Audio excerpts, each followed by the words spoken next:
Oh, sinyal Telkomsel jelek. Ulangi lagi nak ya. Tadi jaringannya lagi gangguan.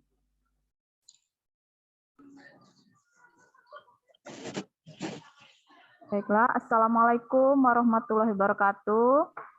Waalaikumsalam warahmatullahi wabarakatuh. Selamat pagi anak-anak. Pagi, Bu. Oke, apa kabar semuanya? Sehat semuanya? Sehat. Alhamdulillah. Baiklah, sebelum kita mulai pelajaran hari ini, ada baiknya kita berdoa. Dipersilakan kepada Dwi Mardiansa untuk pimpin doanya. Baiklah untuk Ibu. Mulai. Doa selesai. Ya, terima kasih pada Dwi. Ya, bagaimana sinyalnya di sana, Nak? Baik semua? Baik, Bu. Alhamdulillah. Sudah siap belajar hari ini? Siap, Bu. Siap.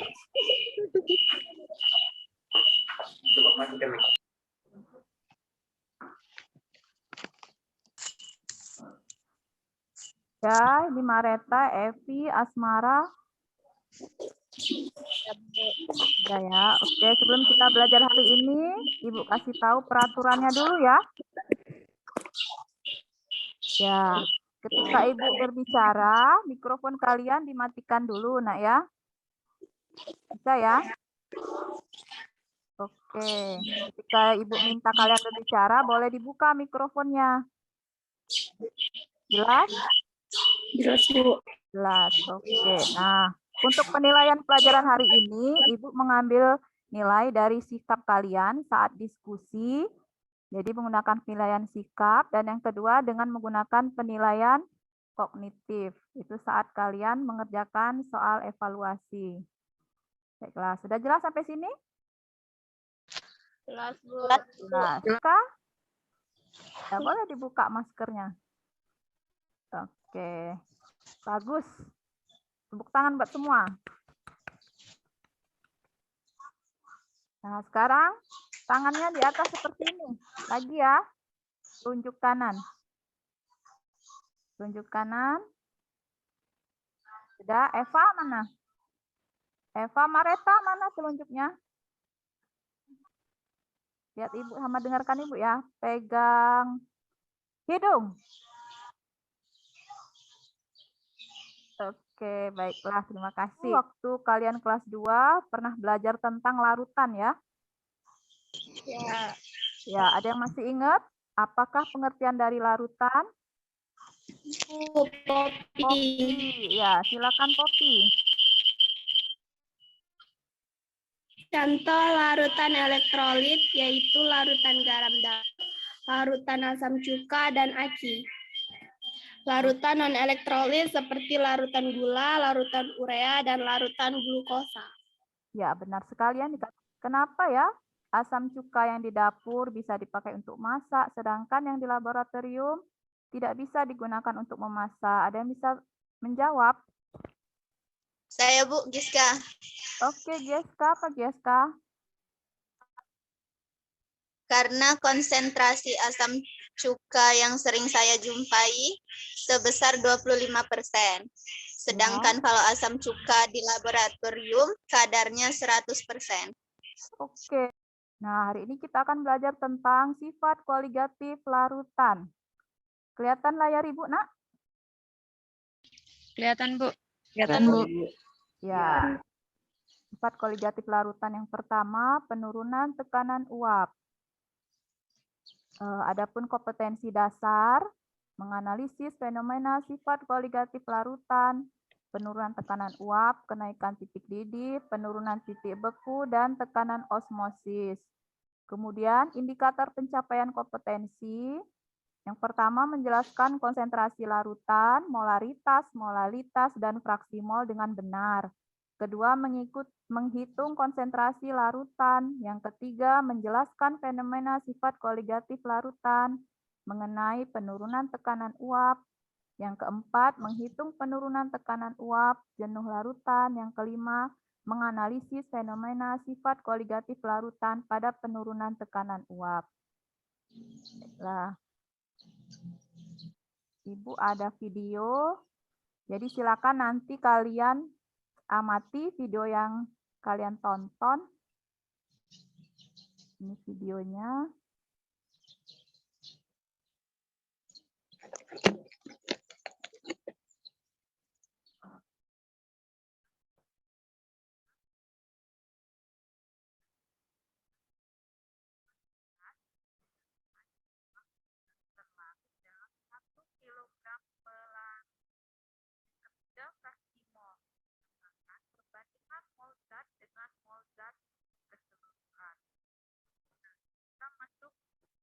Poligami pelarutan. Yang pertama itu penurunan tekanan uap. Apakah kurang sehingga tekanan uap menurun? Oleh karena itu, panci yang berisi larutan gula itu mendidihnya menjadi lebih lama. Nah, informasi tersebut Ibu akan membagikan link bahan kerja kepada kalian. Ayo belajar.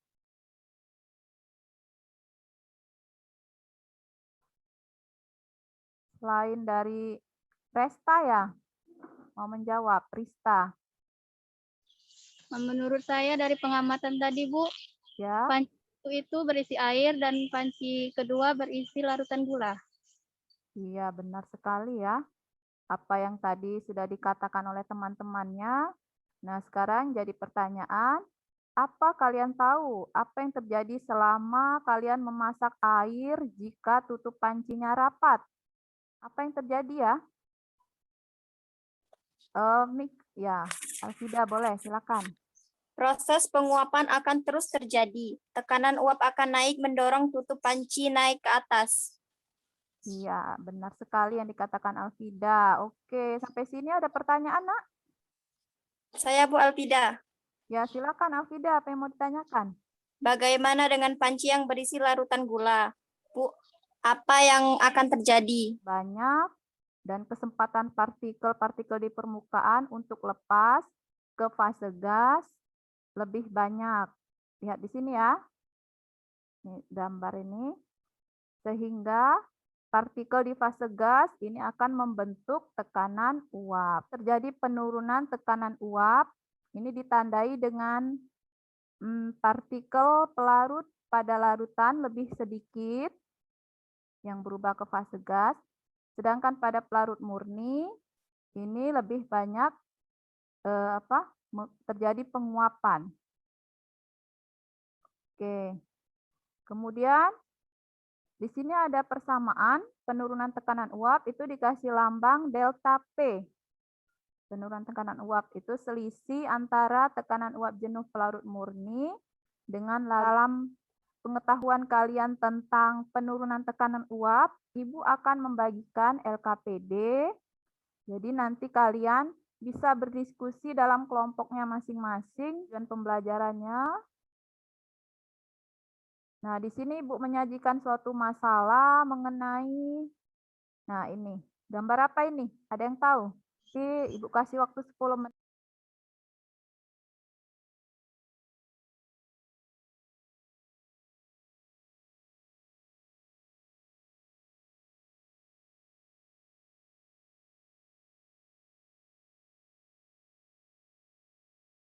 Sudah mau selesai.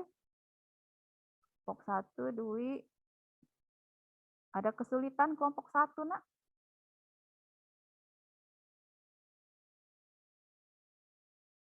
Iya. Ini penilaian yang akan Ibu ambil.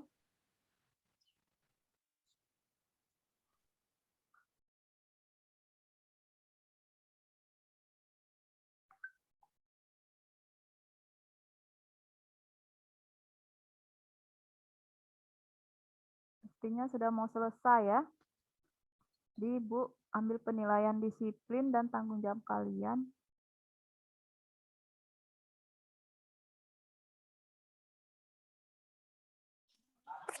Ada yang rindu, Eli Montesa, Marta Rahayu Ningtyas, dan Rista Cynthia. Oke. Langsung ke penyelidikan masalah laut mati. Menurut kami, Kandungan zat yang ada di laut mati adalah garam. Mati memiliki kandungan garam sangat tinggi 33,7%. Atau sekitar 10 kali lebih banyak daripada kandungan garam di laut pada umumnya yang berkisar 3,5% saja. Di laut mati juga terdapat mineral seperti magnesium, potasium, sulfur, dan garam tetap ada di dalamnya. Baiklah, di sini saya akan menjawab dan melanjutkan jawaban dari teman-teman saya yang lainnya, yaitu tentang perhitungan tekanan uap air pada 100 derajat Celcius adalah 760 mmHg. Berapakah tekanan uap larutan glukosa 18% pada 100 derajat Celcius? ARH sama dengan 1, C sama dengan 12, O sama dengan 16. Jika diketahui larutan glukosa sebesar 743,675 mmHg. Oke, wow. Hebat ya, kelompok 1 bisa terjawab. Terima kasih kelompok 1. Kasih jempol juga buat kelompok 1. Iya, sip. Kelompok 1. Bagaimana kelompok 2 dan 3? Apakah sama ataukah beda? Sama, Bu. Sama, alhamdulillah. Berarti kalian sudah mengerti ya mengenai perhitungan penurunan tekanan uap. Baiklah, dari penyelidikan masalah yang kalian amati tadi, yang kalian analisis, nah bisa kalian beri kesimpulan dari pelajaran hari ini. Ya, silakan kelompok 1 dilanjutkan kesimpulan dari diskusi pada hari ini. Akan dibacakan oleh siapa? Oleh saya sendiri, Bu. Oh ya, silakan Dwi. Baiklah, kesimpulannya yaitu kadar garam di laut mati sangat tinggi, 10 kali lipat dari air laut umumnya. Menyebabkan partikel zat terlarut dalam air semakin banyak sehingga terjadi penurunan tekanan uap pada laut mati. Kedua, air laut yang kadar garamnya tinggi mempunyai tekanan uap yang lebih rendah daripada laut yang mempunyai kadar garam yang sedikit.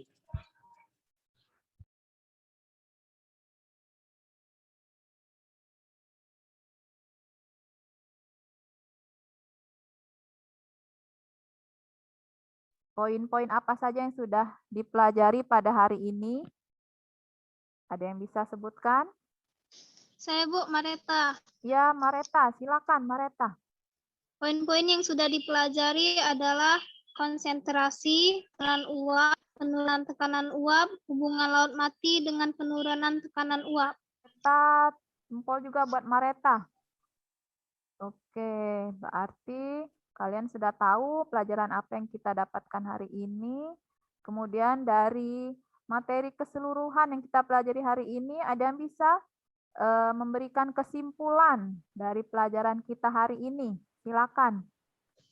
Marta ya? Ya, Bu. Jawab. Oke, Marta, silakan. Jadi menurut saya, kesimpulan dari pembelajaran hari ini yaitu bahwa penurunan tekanan uap merupakan selisih tekanan uap suatu larutan dengan pelarut murninya, yang diakibatkan adanya partikel-partikel zat terlarut yang menghalangi proses penguapan suatu pelarut.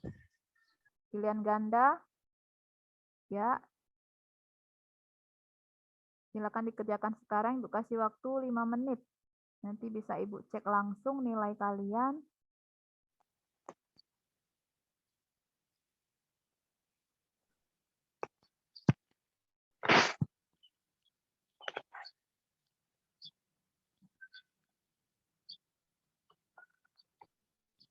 Oke, baiklah. Sudah masuk semua nilainya. Besar ya, alhamdulillah ya. Nilainya tinggi-tinggi. Nah, selamat untuk Marta, nilai tertinggi. Oke, berarti kalian sudah jelas semua. Ibu lihat dari nilainya sudah besar-besar. Berarti nanti Minggu depan kita bisa lanjut pelajaran berikutnya itu tentang penurunan titik beku ya. Itu sifat koligatif larutan yang kedua. Untuk menyudahi pelajaran pada pagi hari ini, alangkah baiknya kita berdoa menurut agama dan kepercayaan kita masing-masing. Berdoa dalam hati, doa mulai.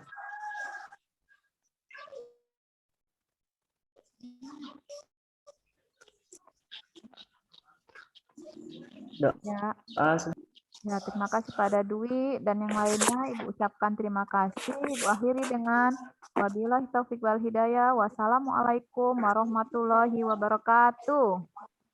Waalaikumsalam.